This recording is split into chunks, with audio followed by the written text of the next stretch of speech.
ప్రాముఖ్యత తెలియజేస్తూ యువతలో రక్తదాన ప్రేరణ కల్పిస్తున్న హెల్పింగ్ మైండ్స్ సేవలు నేటి యువతకు ఆదర్శమని 1 టౌన్ ఎస్ఐ దిలీప్ కుమార్ పేర్కొన్నారు.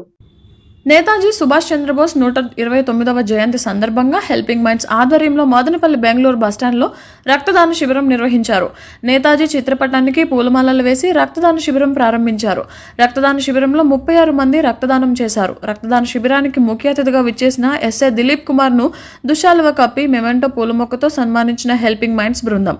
ఈ సందర్భంగా 1 టౌన్ ఎస్ఐ దిలీప్ కుమార్ మాట్లాడుతూ 13 ఏళ్ల నుండి ప్రజా శ్రేయస్ కోసం ఎన్నో సేవా కార్యక్రమాలు చేపడుతున్న హెల్పింగ్ మైండ్స్ సేవలు నేటి యువతకి ఆదర్శమని, రక్తదానం ప్రాణదానంతో సమానమని, రక్తదానం చేయడానికి ప్రతి ఒక్కరూ ముందుకు రావాలని, రక్తదానం చేస్తే ఆరోగ్యవంతులుగా కూడా అవుతారని పేర్కొన్నారు.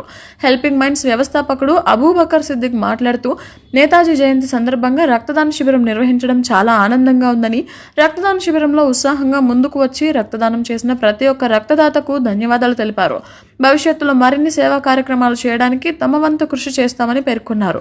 కార్యక్రమంలో Madanapalle voluntary blood bank officer Balachandra Naidu, technician Krishna, helping mind సభ్యులు పవన్, నవీన్, కమ్మల ఆనంద్, అబ్దుల్లా, కాజా, వెంకటేష్, కృష్ణప్ప, కరుణాకర్, సాయి దీపక్ తదితరులు పాల్గొన్నారు.